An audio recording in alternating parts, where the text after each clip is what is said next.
A lo largo de los siglos, las tradiciones religiosas han jugado un papel fundamental en la vida de los creyentes. Nos han guiado, confortado y dado un sentido de pertenencia a una comunidad de fe. Sin embargo, lo que muchos no saben es que algunas de las costumbres más arraigadas en nuestras celebraciones y rituales no tienen base en las Escrituras. A veces, lo que consideramos parte del cristianismo, en realidad, es una tradición humana que con el tiempo ha sido adoptada y transmitida como si fuera un mandamiento divino. Hoy quiero invitarte a hacer una reflexión. ¿Cuántas de las tradiciones que sigues realmente están fundamentadas en la Biblia? A menudo tomamos ciertas costumbres como si fueran parte integral de nuestra fe, pero al profundizar en las Escrituras, nos damos cuenta de que esas prácticas no tienen respaldo bíblico. Imagina que te enfrentas a una tradición con la que has crecido y descubres que no era algo establecido en la Biblia. Esto no significa que sea incorrecto o malo, sino que muchas veces las costumbres que seguimos tienen un origen diferente al que creemos. Hoy te voy a presentar 5 tradiciones que creemos que son bíblicas, pero que en realidad nunca estuvieron en la Biblia. Algunas de ellas se han integrado tanto a nuestras vidas que es difícil imaginar el cristianismo sin ellas, pero al conocer su origen, podemos entender mejor su propósito y cómo han evolucionado a lo largo del tiempo. Te aseguro que lo que vamos a descubrir juntos hoy puede cambiar la forma en que ves algunas prácticas cotidianas de la fe. ¿Estás listo para desafiar lo que pensabas saber sobre tu tradición cristiana? Comencemos con la primera de estas sorprendentes tradiciones. Tradición 1. Celebrar la Navidad como el nacimiento de Jesús. La Navidad es, sin lugar a dudas, una de las celebraciones más esperadas y vividas por millones de cristianos en todo el mundo. Es una época de alegría, amor y esperanza, en la que las familias se reúnen, se intercambian regalos, se cantan villancicos y se celebran comidas festivas. Para muchos, la Navidad es sinónimo de recordar y celebrar el nacimiento de Jesucristo, el Salvador del mundo. Es un momento de reflexión espiritual y de dar gracias por la venida de Dios a la tierra en la persona de Jesús. Pero aquí surge una pregunta fundamental que puede sorprender a muchos. ¿Sabías que la fecha exacta del nacimiento de Jesús nunca fue mencionada en la Biblia? Es increíble cómo una festividad tan popular y con tanto significado, que toca el corazón de millones de personas, no tiene un respaldo directo en las Escrituras. La Biblia no dice que Jesús nació en el 25 de diciembre, ni nos da instrucciones de celebrar su nacimiento en esa fecha. En realidad, la celebración de la Navidad como el nacimiento de Jesús es una tradición que se estableció siglos después de su vida en la tierra. Aunque los evangelios de Mateo y Lucas relatan con detalle el nacimiento de Jesús, describiendo la estrella de Belén, la llegada de los magos y los pastores, y el mensaje de los ángeles, en ninguno de estos relatos se menciona la fecha exacta de su nacimiento. Lo único que sabemos con certeza es que el nacimiento de Jesús ocurrió en algún momento de la historia, en la ciudad de Belén, y que fue un evento que cambió el curso de la humanidad.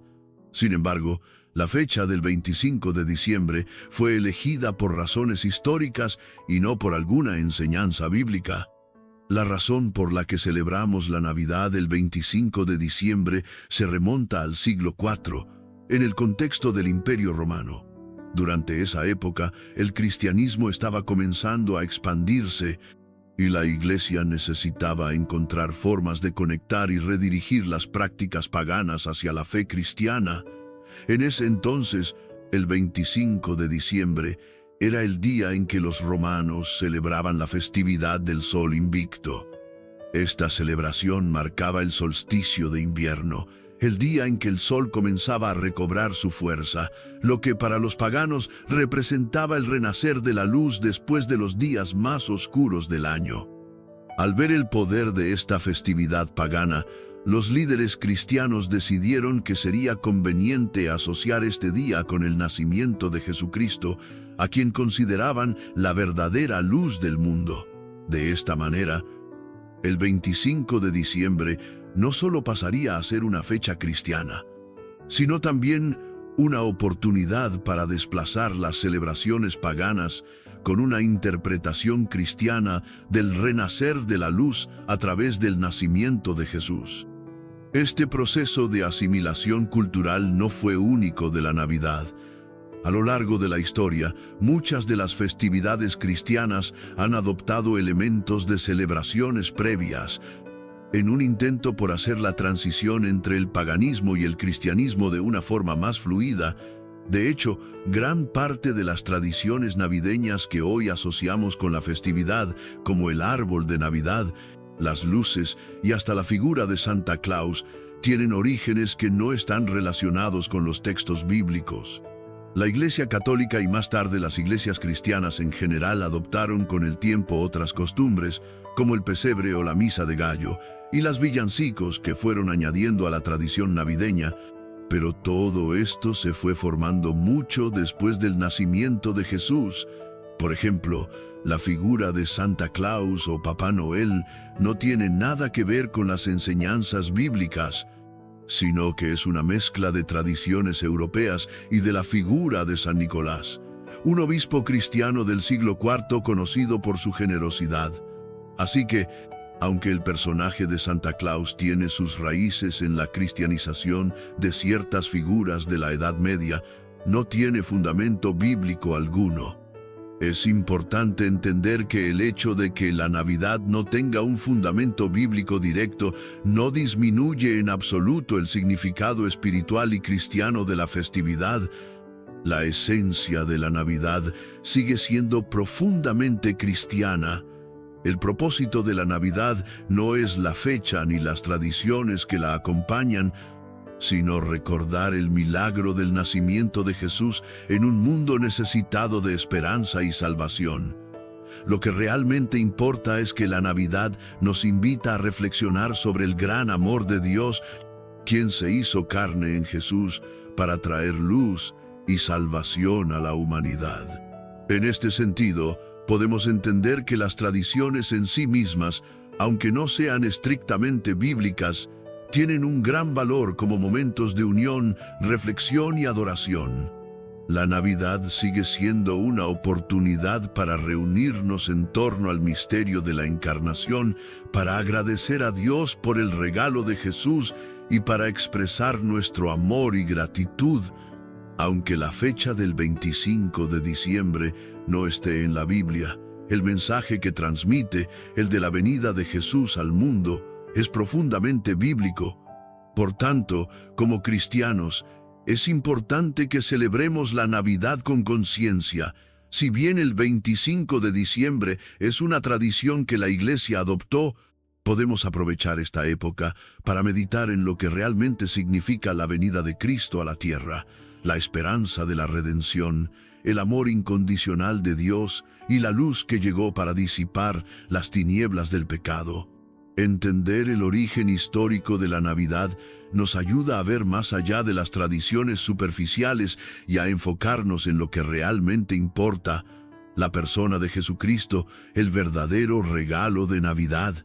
Así que, aunque celebramos la Navidad con mucha alegría y fervor, recordemos que su fecha no está determinada por las Escrituras.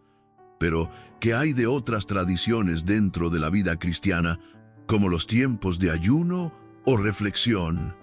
Acompáñame a descubrir la tradición 2, que también está profundamente enraizada en nuestra cultura cristiana, pero que sorprendentemente tampoco tiene base bíblica. Tradición 2. Observar tiempos de ayuno o reflexión, como la Cuaresma. A lo largo de la historia del cristianismo, uno de los momentos más importantes del calendario litúrgico ha sido el período de Cuaresma, un tiempo de reflexión, penitencia, ayuno y oración. Es una tradición que ha sido observada por millones de cristianos alrededor del mundo durante los 40 días previos a la Pascua.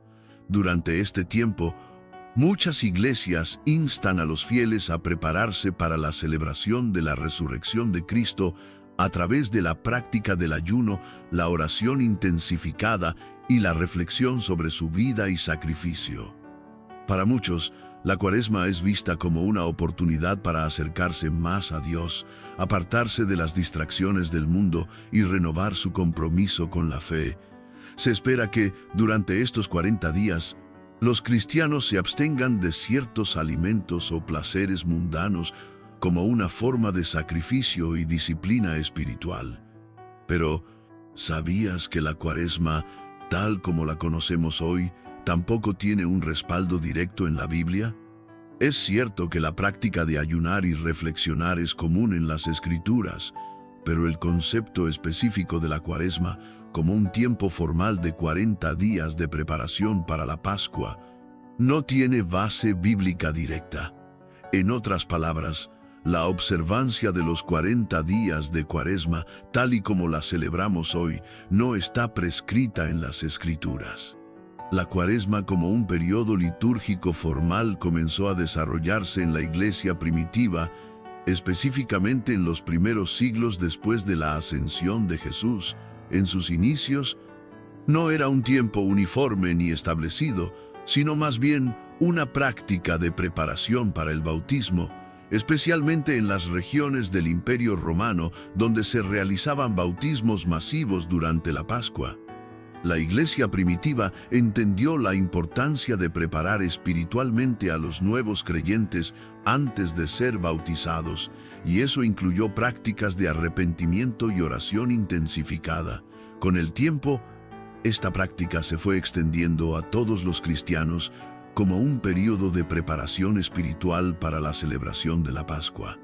Es en el siglo IV, con el Concilio de Nicea 325 después de Cristo, cuando la Iglesia formalizó la duración de 40 días para la Cuaresma, tomando como modelo el tiempo que Jesús pasó en el desierto antes de comenzar su ministerio, un periodo de 40 días de ayuno y oración.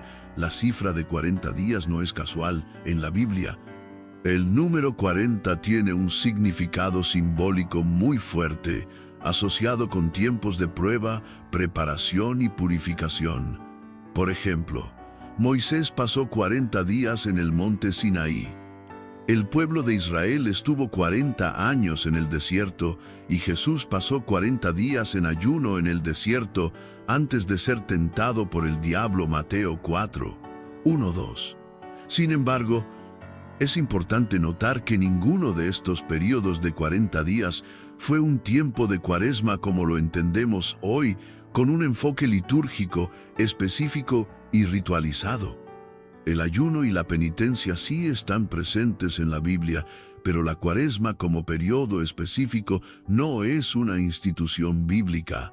En la Escritura, el ayuno se menciona frecuentemente como una práctica de arrepentimiento, humillación personal ante Dios y una forma de dedicarse a la oración, pero nunca se establece que los cristianos deban ayunar durante un tiempo específico de 40 días antes de la Pascua. De hecho, en el Nuevo Testamento, cuando Jesús habla del ayuno, nunca lo vincula a un periodo específico de tiempo ni a una festividad concreta. Por ejemplo, en Mateo 6, 16-18, Jesús nos enseña que el ayuno debe ser algo entre cada creyente y Dios, no para ser visto por los demás, y que no debe seguir las tradiciones humanas que lo han distorsionado en su propósito. Con el paso del tiempo, el ayuno cuaresmal se convirtió en una práctica obligatoria dentro de muchas ramas del cristianismo, especialmente en la Iglesia Católica, y se fue llenando de significados y tradiciones adicionales que no están directamente respaldadas por las Escrituras. La Iglesia empezó a dictar qué alimentos podían consumirse y qué no durante el tiempo de Cuaresma, y se añadieron diversas reglas sobre lo que constituye un ayuno adecuado, una práctica que a menudo se ha convertido más en un ejercicio ritual que en una verdadera reflexión espiritual. De hecho, Con el paso de los siglos, el concepto de Cuaresma también comenzó a incluir otras prácticas, como la confesión, la meditación sobre la pasión de Cristo y la preparación para la Pascua, pero, nuevamente, todo esto estaba más relacionado con las tradiciones y enseñanzas de la Iglesia que con un mandato directo de la Biblia.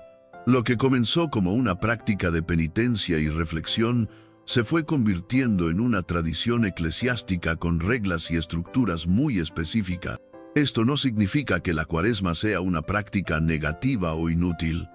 Al contrario, muchos cristianos encuentran un profundo valor espiritual en este tiempo de ayuno y reflexión. La Cuaresma puede ser una oportunidad para acercarse más a Dios, hacer un examen de conciencia y hacer sacrificios que nos ayuden a crecer espiritualmente. Sin embargo, es importante tener en cuenta que la Cuaresma no fue instituida directamente por la Biblia y que, como toda tradición, debemos practicarla con una mente abierta, buscando siempre el propósito profundo detrás de ella, la reflexión sobre la obra de Cristo y nuestra relación personal con Él. Es más, el ayuno y la penitencia no deben ser vistos como un acto de obligación, sino como una oportunidad para renovar nuestra fe, para recordar el sufrimiento y sacrificio de Cristo y para comprometernos a vivir más plenamente para Él. Al recordar que la Cuaresma es una tradición, podemos vivirla con un entendimiento más profundo, reconociendo que no se trata solo de reglas externas, sino de un proceso interno de transformación espiritual. Ahora que hemos explorado cómo la Cuaresma se desarrolló como una tradición dentro del cristianismo sin ser un mandato bíblico directo, pasemos a una tradición que, aunque sigue siendo practicada por muchas personas, tampoco está claramente establecida en las Escrituras. El uso de agua bendita. Tradición 3. Usar agua bendita en actos de fe. Una de las prácticas más comunes en muchas tradiciones cristianas es el uso de agua bendita. En muchas iglesias es común ver a los fieles sumergir sus dedos en un recipiente con agua bendita al entrar al templo y hacer una señal de la cruz sobre su frente.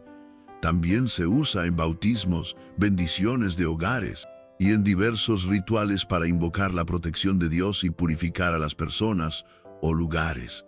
El agua, como símbolo de purificación, ha sido central en la liturgia y las ceremonias cristianas durante siglos.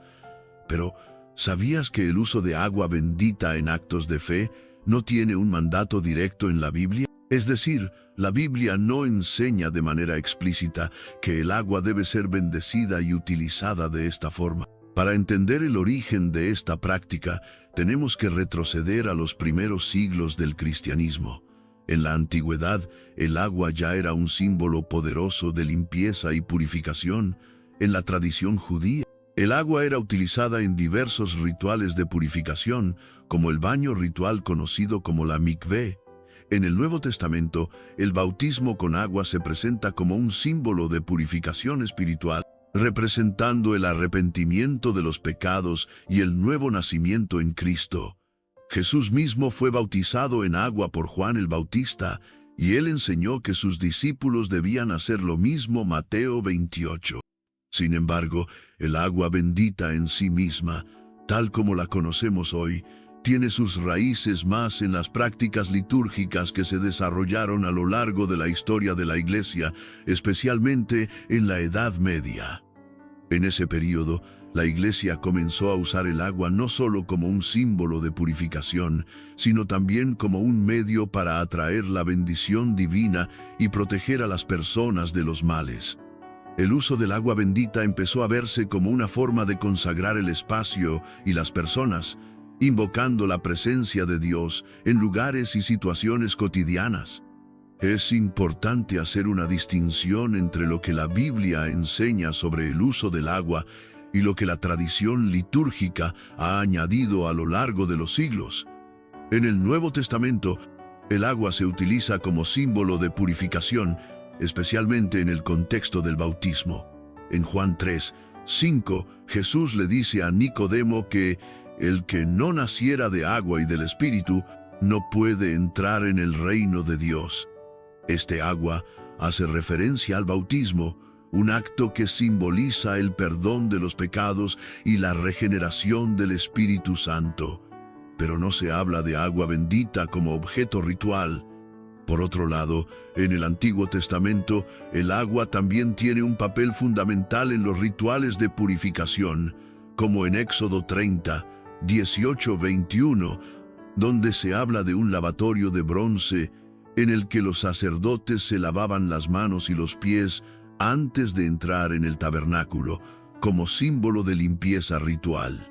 Sin embargo, la Biblia nunca menciona que el agua deba ser bendecida o utilizada de manera especial para propósitos como la protección espiritual o la bendición de objetos, como lo hacemos hoy con el agua bendita.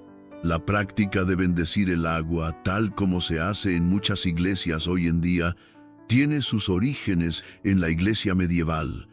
Durante la Edad Media, los rituales de la iglesia se complejizaron, y muchas costumbres y tradiciones fueron adoptadas con el objetivo de darle a los fieles herramientas visibles para conectarse con lo espiritual. Fue entonces cuando la bendición de objetos como agua, sal, velas, comenzó a ser vista como un medio para traer la protección de Dios sobre ellos y sobre las personas. En este período, los sacerdotes comenzaron a bendecir el agua de una manera formal, invocando la gracia de Dios sobre ella para que fuera utilizada en rituales de purificación y protección.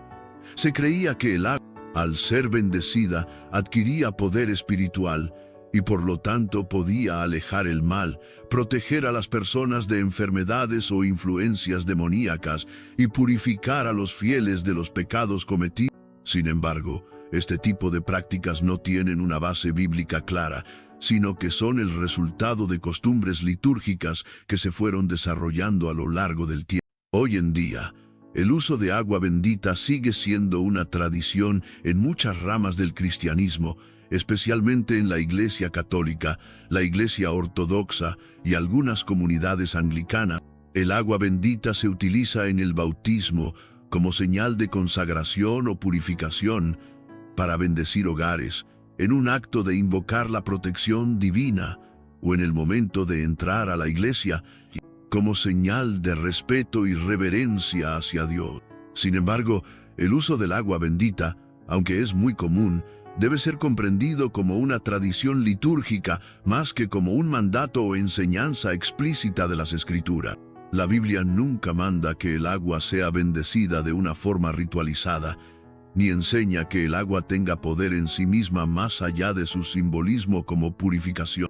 Es importante que los cristianos comprendan que el poder espiritual no reside en el agua en sí, sino en la gracia de Dios que obra en nuestras vidas. Lo que realmente importa al usar el agua bendita es la fe que tenemos en el poder de Dios para protegernos y purificarnos. El agua bendita puede servir como un recordatorio tangible de la gracia divina, pero no es un objeto mágico ni un medio para obtener poder por sí sola. Como con muchas otras tradiciones, el propósito detrás de su uso debe ser nuestro corazón sincero ante Dios. Es la fe y la intención lo que realmente da poder a cualquier acto ritual, y no el objeto en sí. En este sentido, si bien el uso de agua bendita puede ser significativo y útil para muchos creyentes, debemos ser conscientes de que la verdadera purificación viene a través de la fe en Cristo y el arrepentimiento de los pecados, no de la manipulación de objetos físicos.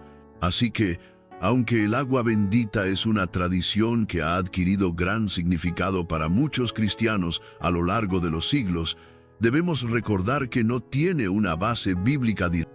Al igual que con otras tradiciones, debemos asegurarnos de que lo que realmente buscamos es una relación genuina con Dios.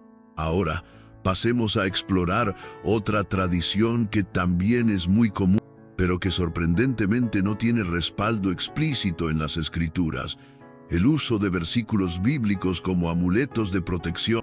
Tradición 4. Usar versículos bíblicos como amuletos de protección. En muchas culturas cristianas es común ver personas que llevan consigo pequeños papeles o tarjetas con versículos bíblicos escritos en ellos, como si fueran una especie de amuleto de protección. Algunos incluso las colocan en sus casas, coches o en sus lugares de trabajo, creyendo que estas palabras pueden ofrecerles seguridad, protección divina o bendiciones especiales. Se cree que simplemente al tener un versículo bíblico cerca o visualizarlo con frecuencia, las personas pueden alejarse de los peligros, recibir la paz de Dios o incluso atraer la prosperidad. Pero, ¿es esto lo que realmente enseñan las Escrituras? ¿Es bíblico usar versículos como si fueran amuletos de protección? Aunque las palabras de la Biblia son poderosas y tienen un impacto profundo en nuestras vidas, el uso de versículos como amuletos o talismanes no está respaldado por las enseñanzas bíblicas. Este enfoque puede desvirtuar el verdadero propósito de las Escrituras. La práctica de utilizar palabras, objetos o símbolos como amuletos de protección tiene raíces muy antiguas y no es exclusiva del cristianismo. Desde tiempos prehistóricos, muchas culturas han utilizado piedras, amuletos y escritos sagrados con la creencia de que estos objetos tienen el poder de proteger, curar o atraer buena fortuna. En las antiguas civilizaciones egipcia, romana, griega y muchas otras, las personas llevaban amuletos o inscripciones con símbolos, palabras o frases que se pensaban que les traerían protección contra el mal, enfermedades o peligro. La Iglesia, a lo largo de los siglos, adoptó algunas de estas prácticas, aunque bajo una perspectiva cristiana. En la Edad Media, por ejemplo, era común que los cristianos llevaran consigo cruces o inscripciones con versículos en sus vestiduras o en objetos personales, creyendo que al tener estas palabras de la Biblia cerca, podían recibir protección divina. Este fenómeno fue especialmente popular durante tiempos de guerra o de grandes epidemias, donde la gente buscaba consuelo y seguridad. Aunque la Biblia está llena de promesas de protección, paz y bendición para los creyentes, en ningún lugar nos enseña a usar versículos bíblicos como amuletos de protección. De hecho, la Biblia nos enseña que el poder de las Escrituras no reside en un objeto físico o en una simple repetición de palabras, sino en la fe en el mensaje divino y en la relación personal con Dios. En Deuteronomio 6:9, por ejemplo, Moisés instruye al pueblo de Israel a guardar las palabras de Dios en sus corazones y a enseñarlas a sus hijos. No se habla de usar esas palabras como un amuleto o talismán, sino de internalizarlas y vivir conforme a ellas. El verdadero propósito de las Escrituras es transformar nuestros corazones y nuestras vidas, no ser usadas como objetos mágicos o para cumplir con supersticiones. La Escritura no es un objeto que tiene poder en sí misma, sino la palabra viva de Dios, que actúa en nosotros a través de la fe y la obediencia. En Mateo 4:1, cuando Jesús fue tentado por el diablo en el desierto, utilizó las Escrituras no como un amuleto o talismán, sino como un medio para resistir la tentación. Él no simplemente dijo un versículo y esperaba que se resolviera todo. Más bien, Jesús usó las Escrituras con entendimiento y fe, porque sabía que la palabra de Dios tiene poder cuando es aplicada de manera genuina en la vida cotidiana. En este pasaje, la palabra no es un talismán, sino una guía moral y espiritual que nos ayuda a vivir conforme a la voluntad de Dios. La palabra de Dios no fue dada para ser utilizada como un medio de protección mágica, sino como una luz para nuestro camino. Salmo 119:105. En Hebreos 4:12 se nos recuerda que la palabra de Dios es viva y eficaz, capaz de penetrar hasta lo más profundo del corazón y discernir nuestras intenciones. Esta versatilidad y poder de la Escritura se expresa no en el hecho de tener versículos escritos en un papel o colgados en la pared, sino en el impacto que tiene cuando se internaliza, se medita, se obedece y se vive. Por lo tanto, el verdadero poder de los versículos bíblicos no radica en el hecho de tenerlos como amuletos, sino en el poder transformador que tienen cuando se aplican a nuestras vidas con fe. Las Escrituras no son algo que se utiliza como un instrumento de protección o de control mágico. La verdadera protección divina viene de vivir conforme a las enseñanzas de Cristo, de ser guiados por el Espíritu Santo y de confiar en la soberanía de Dios en todas las circunstancias de nuestra vida. El uso de versículos como amuletos de protección puede reflejar una comprensión superficial de lo que significa tener fe en las Escrituras. Al depender de un versículo aislado como un objeto físico, corremos el riesgo de perder el verdadero propósito de la Biblia, la transformación del corazón y la vida. En lugar de ver un versículo como algo que nos protege mágicamente, deberíamos verlo como un medio para fortalecer nuestra relación con Dios y como una guía que nos enseña a vivir con sabiduría y discernimiento. La verdadera protección viene de estar en comunión con Dios, de orar sinceramente, de confiar en su soberanía y de vivir una vida obediente a sus mandamientos. Los versículos bíblicos son una herramienta poderosa para fortalecer nuestra fe, pero no deben ser usados como objeto de culto o como algo que se coloca como protección física, como si tuviéramos que depender de un pedazo de papel para nuestra seguridad espiritual. En conclusión, los versículos bíblicos son ciertamente poderosos, pero no deben ser tratados como amuletos. La verdadera protección divina proviene de una fe viva, de la obediencia a la palabra de Dios y de vivir bajo la dirección del Espíritu Santo.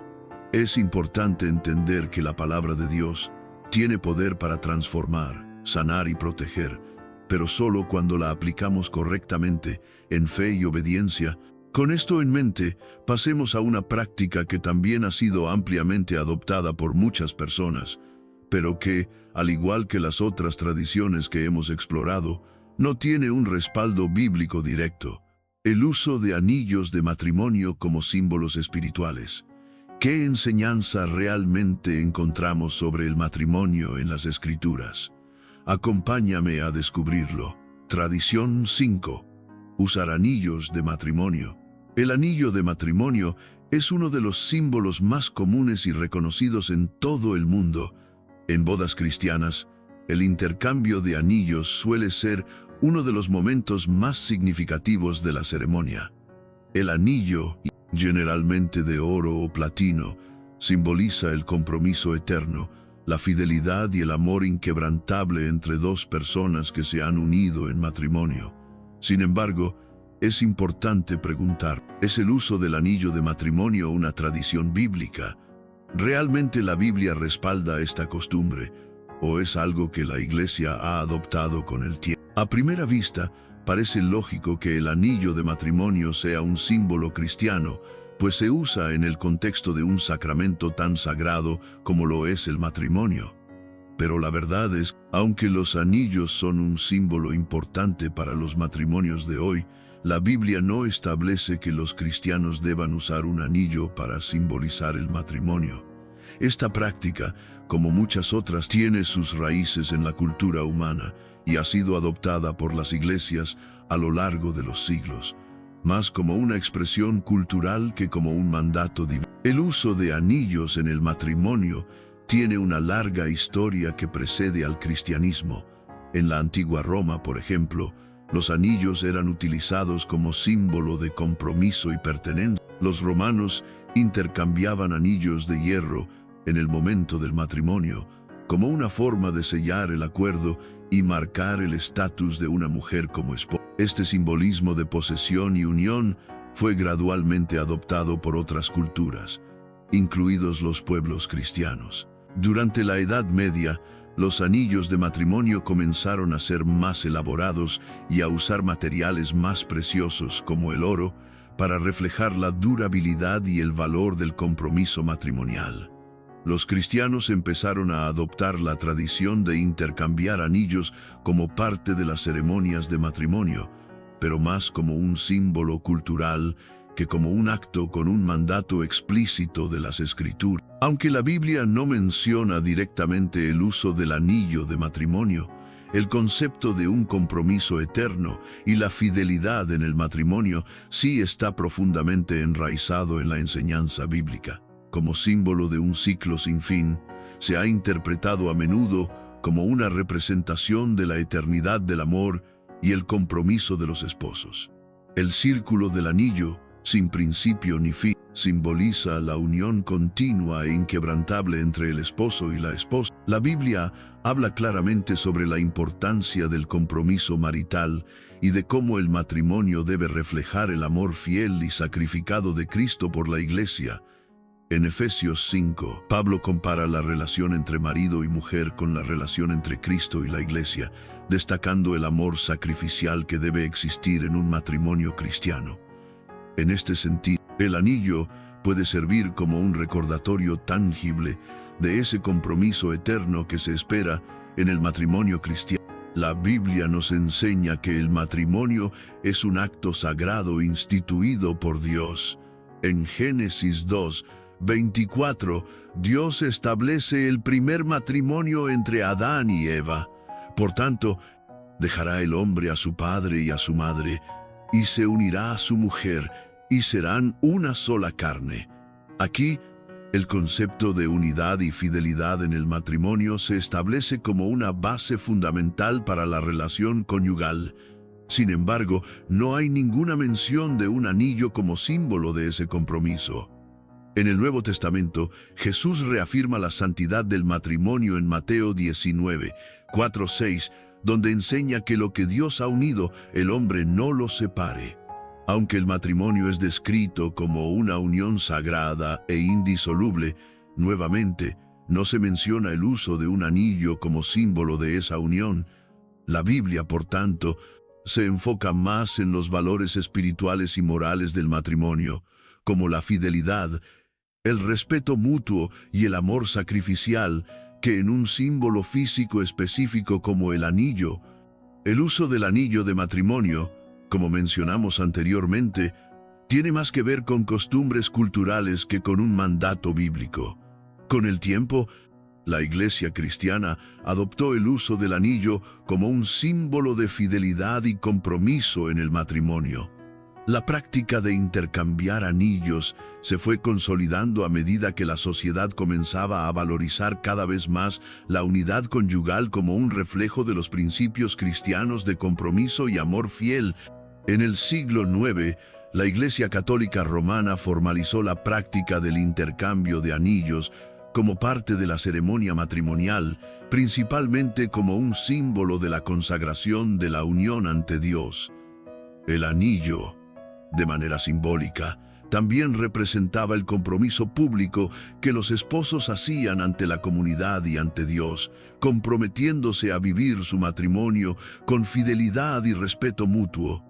Este uso del anillo continuó evolucionando a lo largo de los siglos, convirtiéndose en una tradición que hoy es ampliamente aceptada y practicada en muchas partes del mundo cristiano.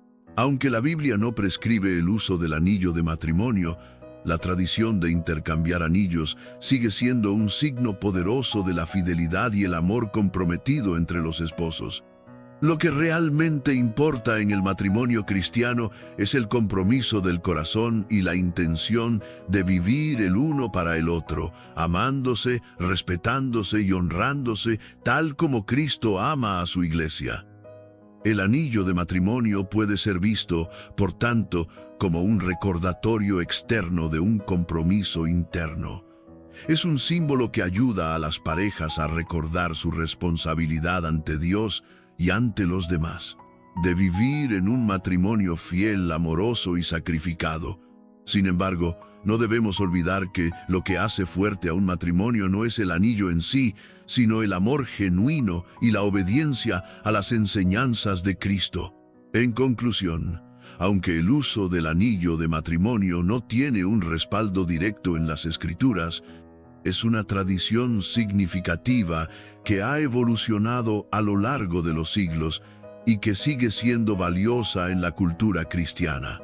Lo que realmente importa es lo que el anillo representa. El compromiso profundo y eterno entre los esposos, simbolizando el amor sacrificado y fiel que deben tener el uno por el otro, como Cristo lo tuvo por su iglesia.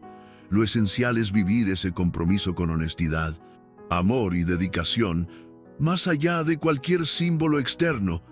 Reflexión final.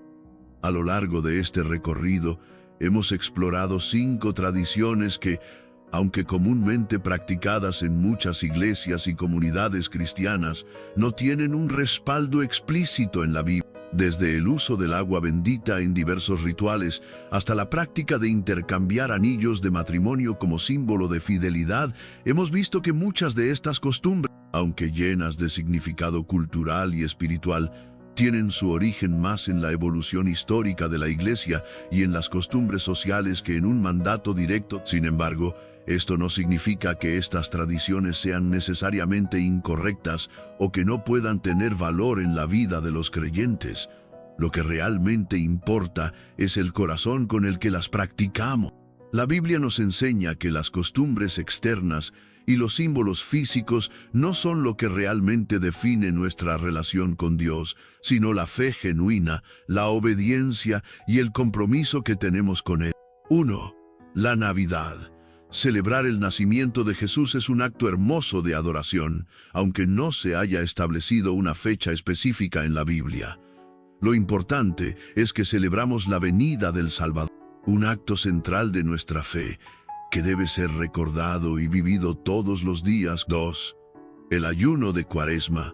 Practicar el ayuno es una forma poderosa de humildad y reflexión espiritual, pero no debe convertirse en un ritual vacío. Lo que Jesús nos enseña es que el ayuno debe ir acompañado de arrepentimiento genuino y renovación espiritual. 3. El agua bendita. Aunque la Biblia no enseña que el agua tenga poder intrínseco para purificar o proteger, usarla como recordatorio de la gracia divina y como medio para orar por protección no es necesariamente malo. Debemos recordar que la verdadera protección viene de vivir en comunión con Dios y no de objetos físicos. 4.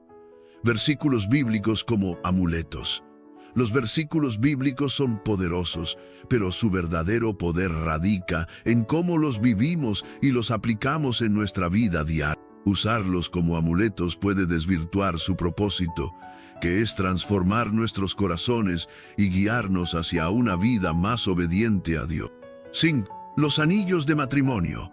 Aunque el anillo no es un mandato bíblico, representa un compromiso simbólico profundo y significativo. El matrimonio cristiano debe estar basado en el amor fiel y sacrificial, como Cristo amó a su iglesia, más allá de cualquier símbolo externo. El anillo puede ser un recordatorio hermoso de ese compromiso eterno, pero lo que realmente importa es vivir esa unión con dedicación y obediencia a Dios. Lo que todos estos elementos tienen en común es que nos recuerdan que nuestra fe no debe ser superficial. Las tradiciones y los símbolos, aunque puedan tener un propósito emocional o cultural, no deben tomar el lugar de lo que realmente importa.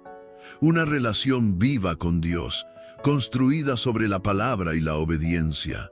Jesús mismo dijo que, aunque los ritos externos tienen su lugar, lo que realmente agrada a Dios es un corazón sincero. Mateo 15.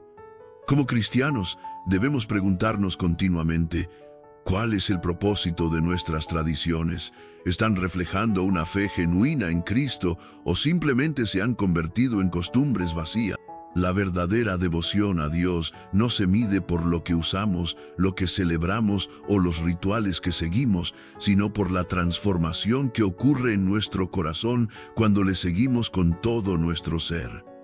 En resumen, las tradiciones pueden ser útiles para recordarnos lo que verdaderamente importa, pero nunca deben sustituir la relación personal con Dios. Al final, lo que define nuestra fe es nuestra obediencia a la palabra de Dios, nuestra conformidad a su voluntad y nuestra dedicación a vivir como discípulos de Cristo. Que al practicar nuestras tradiciones, siempre tengamos en mente que Dios mira el corazón Y es ahí donde debe ocurrir la verdadera transformación. En este momento, te invito a que tomes un paso más hacia una comprensión más profunda de los misterios divinos. Si este contenido ha tocado tu corazón, te animo a que te suscribas a mi canal Misterios Divinos, donde seguimos explorando las enseñanzas ocultas y los profundos secretos de la fe cristiana, siempre con una mirada abierta hacia la verdad bíblica. Aquí, en Misterios Divinos, nos adentramos juntos en la fascinante búsqueda de lo que está más allá de lo evidente. Cada semana profundizamos en los misterios más enigmáticos de la vida cristiana, de la Biblia y de la espiritualidad. Para que puedas tener un entendimiento más claro y enriquecido, no olvides suscribirte, activar la campanita de notificaciones para no perderte de nuestros próximos videos y comentar abajo qué otras tradiciones o temas te gustaría que exploráramos. Comparte este video con aquellos que estén buscando entender más sobre las prácticas cristianas y cómo podemos alinearlas mejor con las enseñanzas bíblicas. Recuerda que, como dice la Escritura, el que tiene oídos para oír, oiga. Mateo 11:15. Sigamos buscando juntos los misterios divinos que transforman nuestras vidas. Nos vemos en el próximo video.